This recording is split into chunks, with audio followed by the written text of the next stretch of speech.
Hello everyone. So welcome to the next session of percentages now. In this session, we'll talk about the base change in percentages. So there is a rule that will make our job easy when the base changes. So how to work with that, that we'll be discussing in this session now. I'm Saral and I scored, let's say 75% marks in my 12th exams.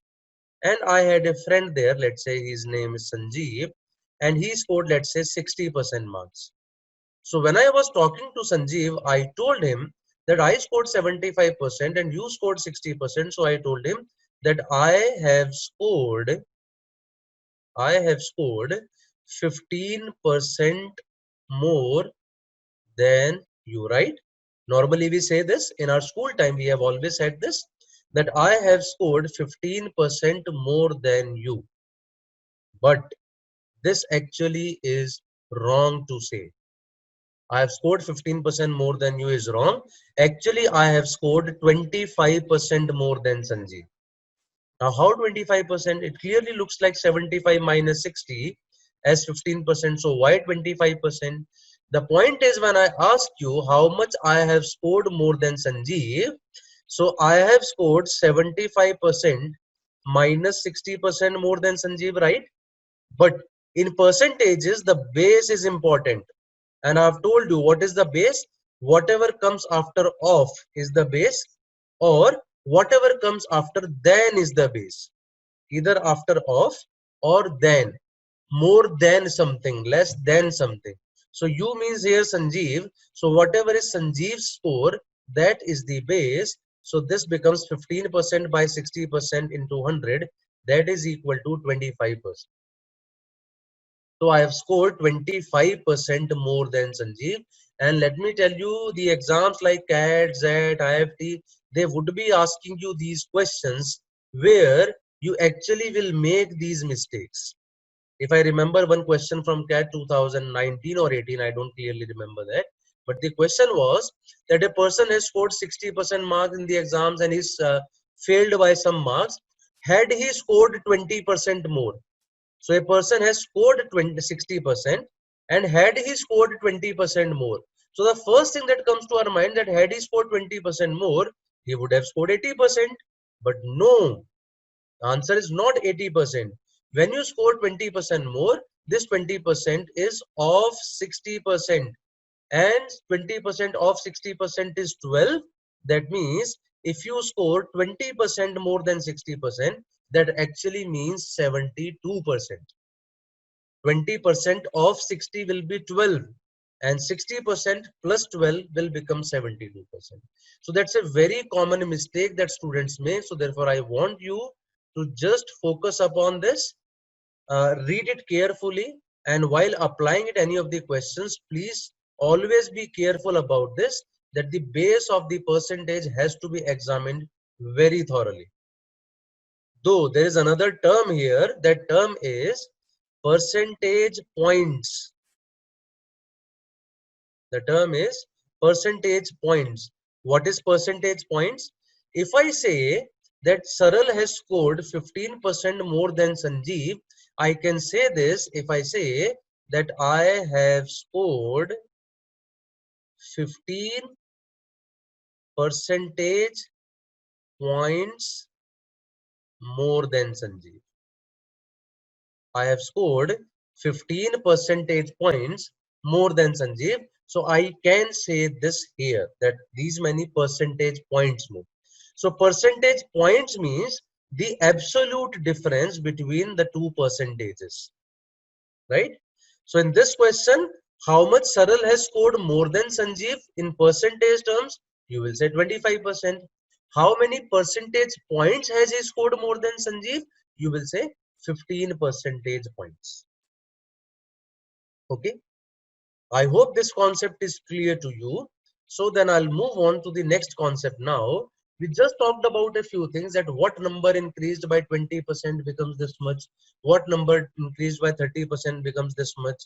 So we discussed that whenever we say a number increased by 20% or 30%, so originally what was the number?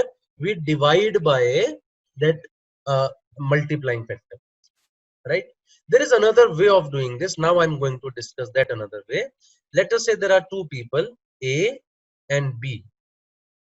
A has scored 500 marks in an exam and B has scored 400 marks in an exam, right? So I can say that A has scored 100 more than B, right?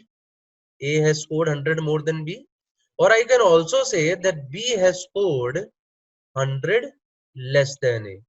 Both the things are correct. A has scored 100 more than B and B has scored 100 less than A.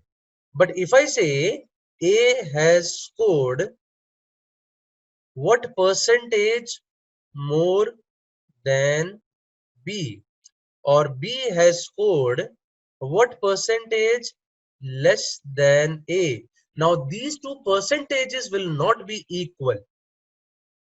These two percentages are not equal. So when I'm saying A has scored what percentage more than B, the answer would be 25%. And B has scored what percentage less than A, the answer would be 20%. A has scored 25% more than B and B has scored 20% less than A. I would like you to know this as well, that if this was 1 by 4, this is 1 by 5. There is actually a relation between these two, which I'm going to explain to you now. So when I say how much A has scored more than B, the base is B's marks, that is 400. And when I say B has scored how much less than A, the base is A's marks, that is 500. So in one case, the base is 400. In another case, the base is 500. The numerator in both the cases is difference between A's and B's scores, which is always 100. So basically, if this is 100 by 400, this is 100 by 500. Or can I also say, if this is 100, 100 is the difference between A and B, and this is B, then what should be A? A should be nothing but 400 plus 100. That means if this figure is 1 by 4, then what should that figure be? 1 by 4 plus 1. So even without knowing the values, I can say that if A has scored 1 by 4 more than B, then B must have scored 1 by 5 less than A. This becomes a rule now. The rule is, if A is 1 by A more than B, then B will be 1 by A plus 1 less than A. Please try to understand this rule well. What does this rule say? It is saying that if A is 1 by A more than B, what is the base? Base is B. So here when I say 1 by A, the value of B can be taken as small a. Then he says A is one part more than this. A is one part more than this. That means A is A plus 1. So how much B is less than A? This time the same one would be compared on a base of A plus 1. Therefore, it becomes 1 by A plus 1. I hope this is clear to all of you. Now I will also write more general term of this formula. A more general term would be something like this, that A is x by y more than B. A is x by y more than B. Then B is how much less than A? Then B is how much less than A? So please try to understand this. A is x by y more than B. What is the base? Base is y. That means if B is y, then A is y plus x, right? B is y plus x. So now when I say B is how much less than A, the difference is still x, but it is taken on a base of y plus x. So basically in this formula as well, A was not increased by 1. A was actually increased by the number which was there in the numerator that came here in the denominator. Similarly here, the numerator came here in the denominator and it got added into it. This is the more general formula of this. If you know a number is 1 by A more than other number, then the other number would be 1 by A plus 1 less than this. This might sound confusing initially, but I would suggest you to do some questions on this so that you can apply it well over there in the questions. I will take another usage of the same formula because it can be used in one another case whenever the product of the numbers is constant. Whenever the product of the numbers is constant. P into Q is a constant. If product of two numbers is constant and you increase one of the numbers, can I surely say that other one would be decreased? Right? If you increase one, the other one would be decreased. So if you increase one of them by certain percentage, what would be the decrease in the other? The same rule would apply here as well, the rule that we discussed on the previous slide. That if you increase one of them by 1 plus 1 by a, the other one would decrease by 1 by a plus 1. I'll show you an example of this. Let's say there is a number 144. It can be written as 12 into 12. It can be written as 16 into 9. It can be written as 8 into 80. It can be written as 36 into 4. It can be written as 6 into 24. There are many ways in which you can write 144. Look at any two cases. Look at first two cases. This 12 has become 16. So what is the increase in 12? The increase in 12 is 4. So there is an increase of 4 in 12. That means 4 by 12. Or you can say the increase in 12 is 1 by 3. If in this 12 there is an increase of 1 by 3, this will lead to a decrease in the other 12, and that decrease must be 1 by 4. You see 12 ka 1 by 4 is 3, and this 12 has been decreased by 3 to become 9. You increase 1 by 3, the other one is decreased by 1 by 4. And this will always be true, right? Similarly, look at this point from 9 to 18. 9 to 18, what is the increase? 9. So there is an increase of 9 on a base of 9. That means 1 by 1 ka increase. If the increase is 1 by 1, what should be the decrease? The decrease should be 1 by 2. 16 ka 1 by 2 nikaliye, there will be a decrease of 8. 16 minus 8 is equal to 8. So the same rule is applying here as well. I hope you are able to understand this. Look at this x by y thing also here. What is the increase from 8 to 36? Can I say there is a increase of 28? 28 ka increase hai on a base of 8, which can also be written as 7 by 2. So if one of them increases by 7 by 2, can I say the other one must decrease by 7 by 7 plus 2, that is 7 by 9. Calculate 18 ka 7 by 9, that is 14. And you see that 18 has been decreased by 14 to become 4. So this is how it has been used in all these cases. And please keep one thing in mind. In all these cases, I'm just taking the increase and then I'm looking at the decrease. But it is not necessary. Question will always give you the increase and talk about decrease. They might give you the decrease and ask you about the increase. So the way we are adding numerator into denominator here, if we have to go from this point to that point, we will have to subtract. Let us look at this. 36 to 6. What is the decrease? 30. A decrease of 30 on a base of 36. So can I say there is a decrease of 5 by 6? So what should be the increase? The increase should be 5 by 6 minus 5. That means there should be a increase of 5 by 1. 5 by 1 of 4. 5 by 1 of 4 is 20. You will see there is an increase of 20 on 4. So the same rule is applied here as well, right? And such questions you would have seen in your exams as well, that we all know that length into breadth is equal to area of a rectangle. The question would say length is increased by 10%. By what percentage breadth should be decreased to get the same area? So I can use it here that if length has been increased by 1 by 10, breadth must be decreased by 1 by 11. This is what we are using here. If the question says length has been decreased by 20%, by how much breadth should be increased to get the same area? So I see length is decreased by 1 by 5. So breadth must be increased by 1 by 4. Keep this in mind. If decrease is given, you do decrease in the denominator. So this will be equal to 25%. This was 9.09%. Or there would be questions like price into quantity is the expenditure. If the price of something increases, but expenditure is a constant, then what is the decrease in quantity? Again, you can use the same rule over there as well.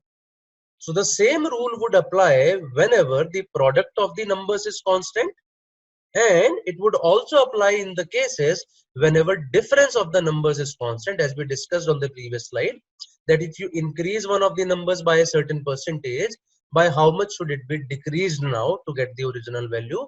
We again use the same rule there as well. So these are the two rules which will be used a lot in percentages, and for you these are extremely important. I would suggest to do some good number of questions based upon these rules. They would be helpful to you not only in questions of percentages but also while doing questions of data interpretation. Okay, let us discuss a question on this now. Pause the video here, take some time to answer this question, and then look at the solution after that. Okay, pause it now. So let's start discussing the question now. So here the question says the income of Amala is 20% more than that of Bimla and 20% less than that of Kamla. If Kamala's income goes down by 4% and Bimla's goes up by 10%, then the percentage by which Kamala's income would exceed Bimla's is nearest to what? So how do we solve such a question? Let's talk about this.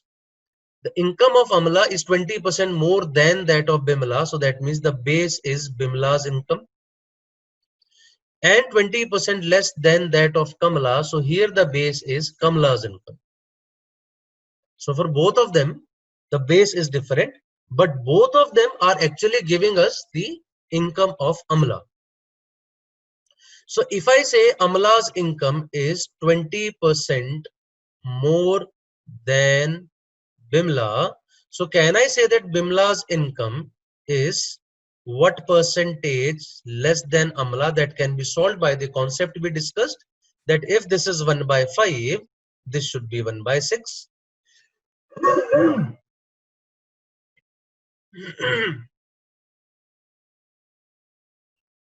I hope this is clear. Similarly, in the second case, he's saying that Amala's income is 20% less than Bimla's income.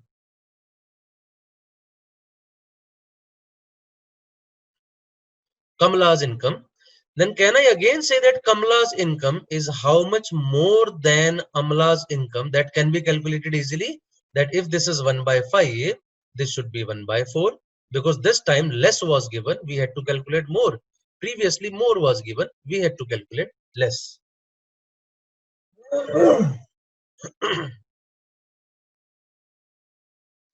So now in these two statements, we have made Amala's income as the base.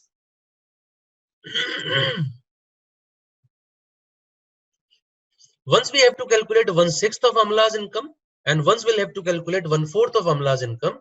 So if I assume Amala's income as a multiple of 6 as well as 4, my job would become actually easy, right? Take any number which is divisible by 6 as well as 4, that is 12. So take any number, you can take 12, you can take 1200, you can take 120, whatever you feel like.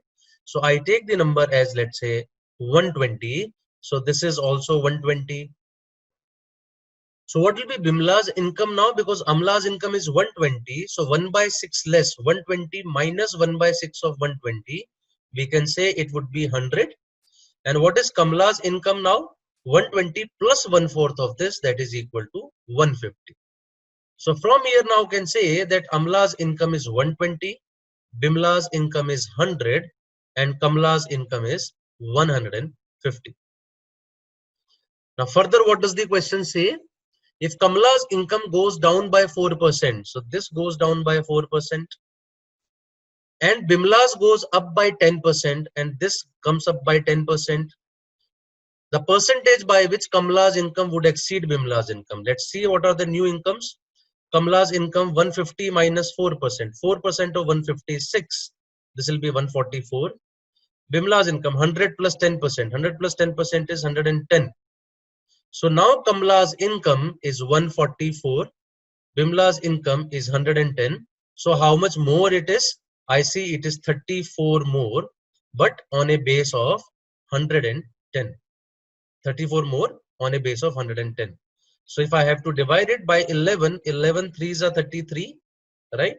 And then 1 is remaining. So this will be very close to 31%. and therefore my answer is option 1, which is 31%. So you can see that by taking the numbers, the job becomes easy, but you have to choose numbers judiciously, that which is the base which is being used again and again. So use that base only as a number, such that it can make all the other numbers the integer as well. So taking 120 as a actually helped us a lot while doing this question. I hope you would have understood the concept. Okay, everyone. So that's all about this session. Thank you very much.